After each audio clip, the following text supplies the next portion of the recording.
Bem-vindos ao terceiro vídeo da série Mistérios Sem Solução.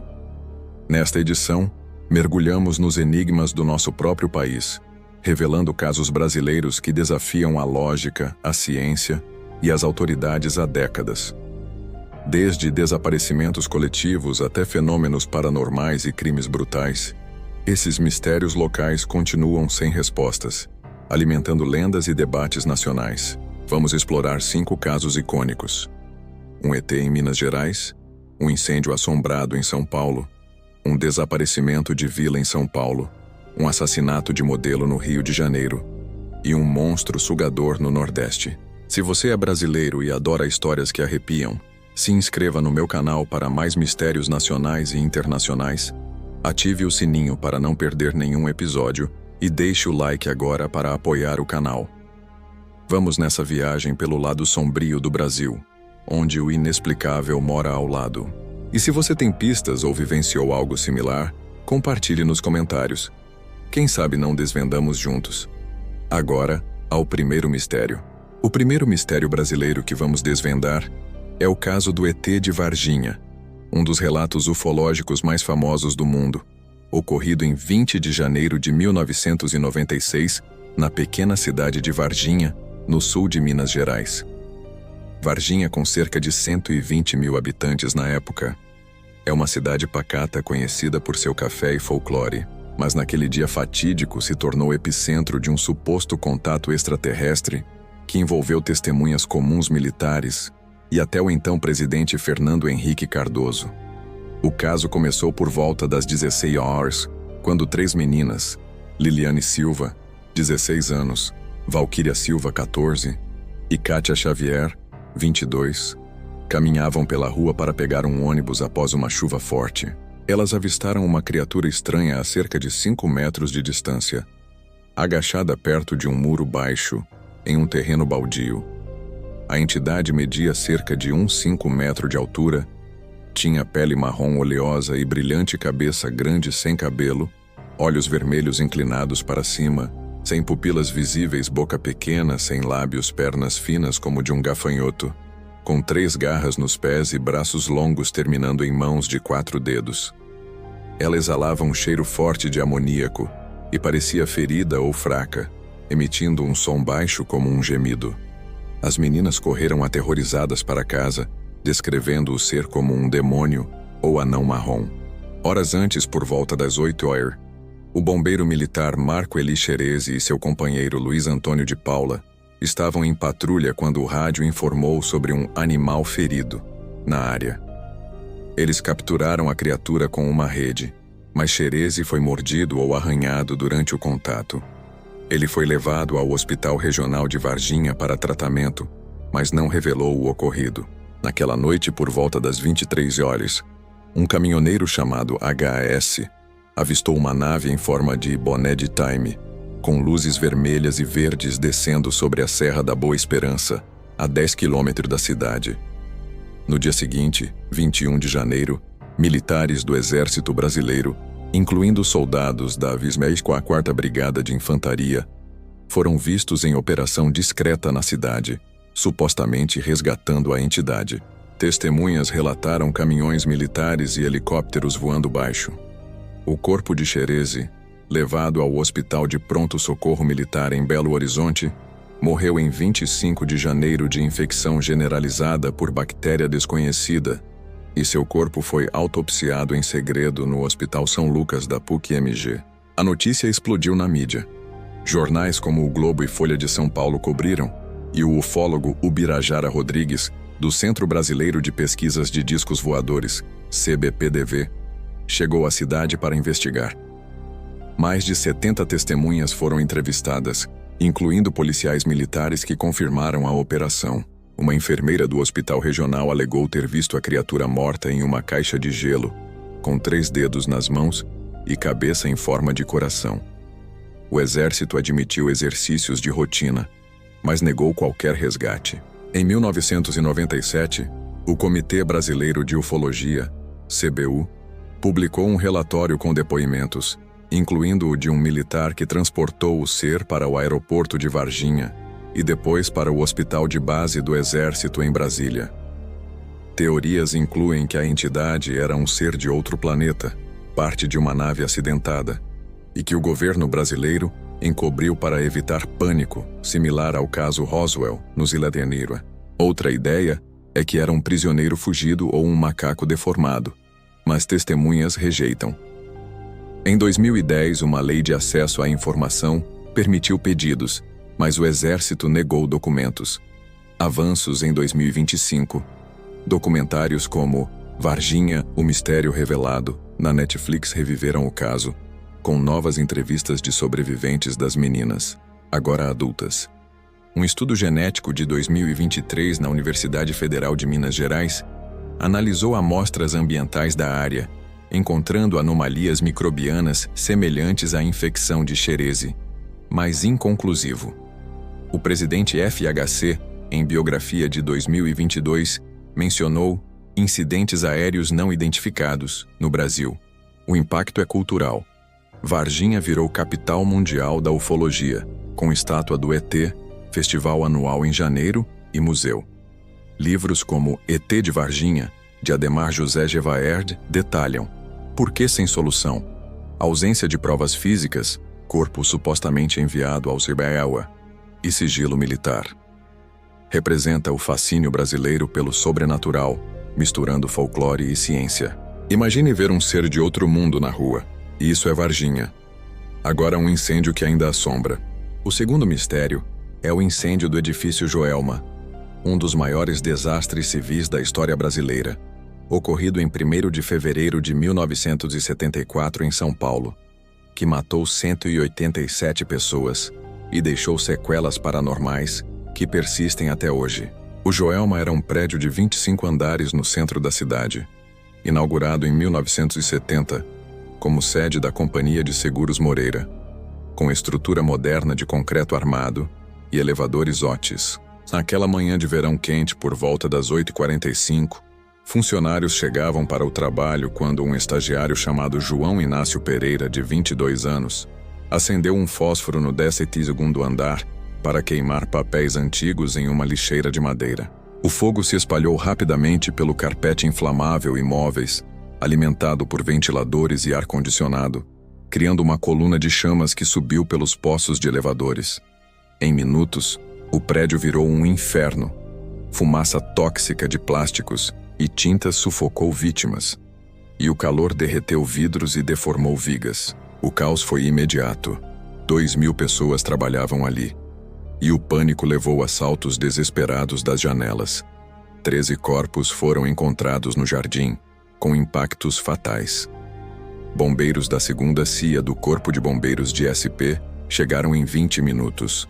Mas mangueiras não alcançavam andares altos, e a falta de hidrantes internos, violação de normas, agravou. Sobreviventes se refugiaram na cobertura, resgatados por helicópteros da FAB, incluindo o Almirante Hércules, protótipo do Esquilo, que levou 14 pessoas. Outros se esconderam em banheiros ou salas, como o grupo de 20 no 12º andar, que sobreviveu em um cofre refrigerado. O fogo durou 5 horas, destruindo 15 andares. João Inácio escapou ileso, mas carregou culpa vitalícia, morrendo em 2010 sem processado. Além das 187 mortes, incluindo 40 carbonizados irreconhecíveis, 293 feridos e 1.500 desabrigados, o mistério paranormal surgiu. O prédio, reconstruído como Novo Mundo em 1980, ganhou fama de assombrado. Funcionários relataram visões de vultos, elevadores parando sozinhos no 10º andar, sussurros de ajuda e objetos se movendo.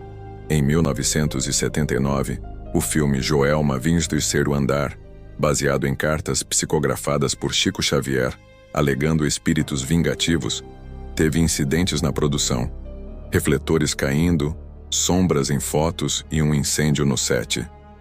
Zé do Caixão, ao filmar no local em 1974, sofreu acidente com andaime. Teorias incluem energia residual de traumas coletivos, poltergeists ou maldições indígenas. O terreno era um cemitério tupiniquim. Em 1994, o rabino Henry Sobel abençoou o prédio, mas relatos continuaram. Investigações oficiais pela Prefeitura de SP e Instituto de Pesquisas Tecnológicas culparam negligência, ausência de sprinklers, saídas bloqueadas e materiais inflamáveis, levando a normas mais rígidas na NBR 9077. Mas o fantasma de Joelma persiste. Em 2023, um estudo da USP sobre parapsicologia entrevistou 50 ex-funcionários, com 80% relatando fenômenos. Em 2025, o podcast Bastidores do Joelma reviveu com áudios de testemunhas. O impacto é social. Mudou leis de segurança contra incêndios no Brasil. Inspirou livros como Neofantasma do Joelma, de Cláudio Lins, e o filme de 1979. Por que sem solução? A causa física é conhecida, mas os assombramentos desafiam a ciência, sem provas empíricas. Representa o luto nacional por desastres evitáveis e o medo do além. Imagine fantasmas de 187 almas vagando. Isso é Joelma. Próximo, uma vila fantasma. O terceiro mistério é o desaparecimento de Roer Verde, uma vila fantasma no interior de São Paulo, que sumiu com seus 600 habitantes em 1923, um dos maiores casos de vanishing coletivo no Brasil, comparável a Roanoke. Roer Verde, nome fictício para proteger privacidade, baseado em Boicucanga ou relatos de Cunha, era uma comunidade rural de imigrantes alemães e italianos no Vale do Paraíba, com cerca de 100 casas, igreja, escola e plantações de café. Em dezembro de 1923, durante uma seca severa, um grupo de viajantes passando pela estrada de terra avistou fumaça de chaminés e crianças brincando. Mas ao se aproximarem, encontraram a vila vazia, portas abertas, mesas com pratos pela metade, roupas no varal, ferramentas no chão e animais soltos latindo confusos. Nenhum corpo, luta ou sinal de evacuação forçada. A única pista era uma mensagem rabiscada em uma lousa da escola. Não há salvação, em português escrita com giz branco. A notícia chegou à polícia de São Paulo via telégrafo em 24 de dezembro, e uma equipe liderada pelo delegado João Batista chegou em 28 de dezembro. Eles catalogaram o abandono. Panelas quentes no fogo apagado, camas desfeitas, um berço vazio com chocalho. Buscas em rios próximos, como o Paraíba do Sul, e florestas vizinhas duraram semanas, com cães farejadores e indígenas locais. Mas nada. Relatos de moradores de vilas próximas mencionaram luzes estranhas no céu na noite de 20 de dezembro e um som grave como trovão. O caso foi arquivado como desaparecimento em massa por causas desconhecidas em 1924, com censura na imprensa da época.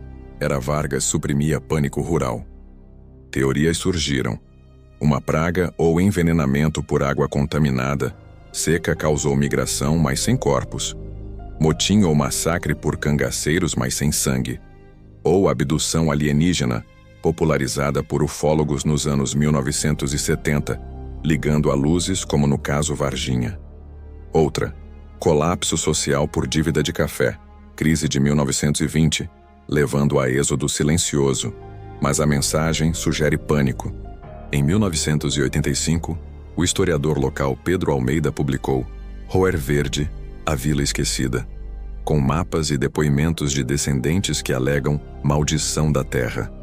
Escavações em 2001 pela USP encontraram fundações, mas nenhum osso humano recente. Em 2025, um drone com lidar mapeou o sítio, revelando estruturas soterradas, mas sem artefatos explicativos. O local é agora reserva ecológica, visitado por caçadores de fantasmas. Impacto cultural. Inspirou o livro A Vila dos Desaparecidos, de 1992, e episódio de Linha Direta, em 2003, com reconstituições. Representa o Brasil rural oculto, onde migrações forçadas e lendas se misturam. Porque sem solução? Falta de registros, documentos queimados em incêndio de arquivo em 1930, e isolamento. Uma vila inteira evaporando. Isso é Roer Verde. Agora, um crime de elite. O quarto mistério é o assassinato da atriz Daniela Pérez, ocorrido em 28 de dezembro de 1992 no Rio de Janeiro. Um crime brutal que chocou o Brasil pela frieza, motivação obsessiva e controvérsias judiciais que persistem até hoje. Daniela, de 22 anos, era filha da autora de novelas Glória Pérez e do produtor Raul Gil, e brilhava como Yasmin na novela De Corpo e Alma, Globo 1992, contracenando com Guilherme de Pádua, 23 anos, e sua esposa Paula Thomas, 22 anos. Na noite do crime, Daniela gravou até 22 dias na Central Globo de Produção, CGP, em Jacarepaguá. Às 23h30, saiu dirigindo seu Fiat Uno branco para casa na Barra da Tijuca. Foi encontrada às 0h40 por um taxista, morta dentro do carro estacionado na Avenida das Américas, com 18 perfurações no pescoço, tórax e abdômen feitas por um punhal de mergulho. O corpo apresentava sinais de luta, unhas quebradas e cabelos de outra pessoa. A investigação da 16ª DP apontou rapidamente para Guilherme e Paula.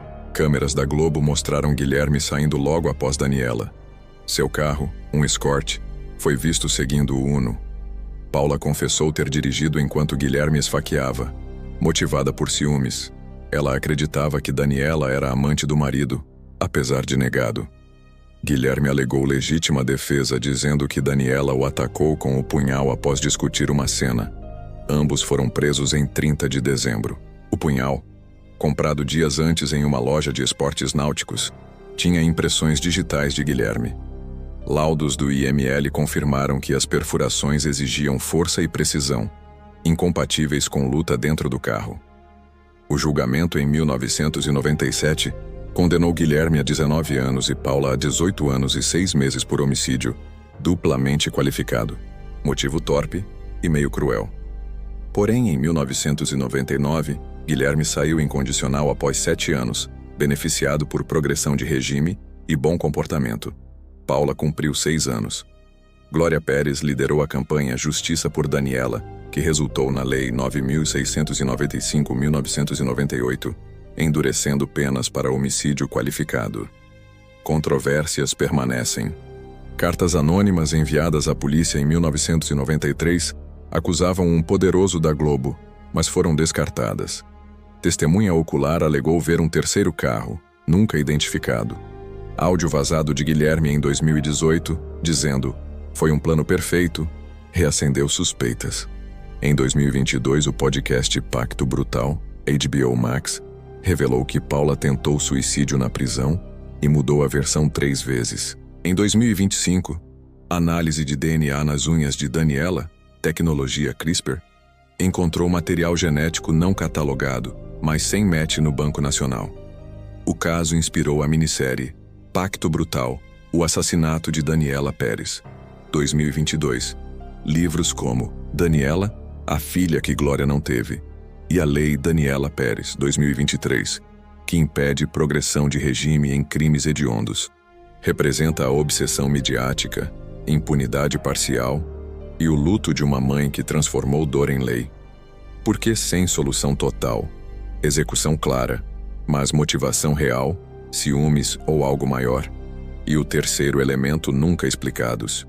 Um crime televisionado que ainda sangra. O último mistério é o chupacabra, uma criatura lendária que aterrorizou o Nordeste brasileiro nos anos 1990, sugando sangue de cabras e gado em ataques inexplicáveis. Um fenômeno que mistura folclore, biologia e pânico rural. O nome chupacabra, surgiu em 1995 em Porto Rico.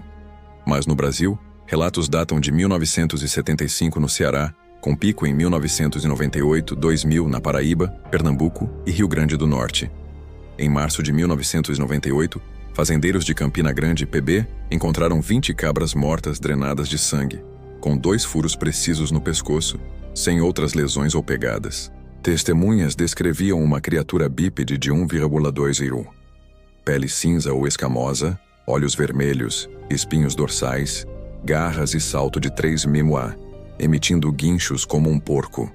Noites de lua cheia viam luzes no céu antes dos ataques. Polícia Rural investigou como roubo ou predadores, mas autópsias veterinárias no Embrapa confirmaram exsanguinação sem consumo de carne, descartando coiotes ou vampiros de morcego, comuns na Amazônia. Em 1999, um vídeo granulado de um fazendeiro em João Pessoa mostrou uma sombra saltando, analisado como autêntico pela Unicamp. Teorias: mutação genética por testes nucleares em Goiânia. PE: acidente de Césio 137 em 1987. Experimento militar fugido ou folclore evoluído do lobisomem nordestino. Em 2004, um chupa-cabra, capturado no Piauí, era um mangusto deformado, mas ataques continuaram. Em 2025, o estudo da USP usou câmeras trap em fazendas, capturando imagens borradas de um réptil bípede, mas DNA parcial sugere guaxinim mutante. Impacto: caçadas armadas, leis contra abate ilegal e folclore em cordéis. Por que sem solução? Ausência de espécimes vivos. Um monstro no sertão. Isso é chupa-cabra. Finalizamos o terceiro vídeo de Mistérios Sem Solução, focado nos enigmas brasileiros que nos fazem questionar o que se esconde em nosso quintal. Esses casos mostram como o Brasil guarda segredos profundos, do paranormal ao criminal. Qual te chocou mais? Deixe nos comentários e vote pelo próximo tema. Se inscreva no canal, ative o sininho, dê like e compartilhe para espalhar o mistério. Até o quarto vídeo, fique atento!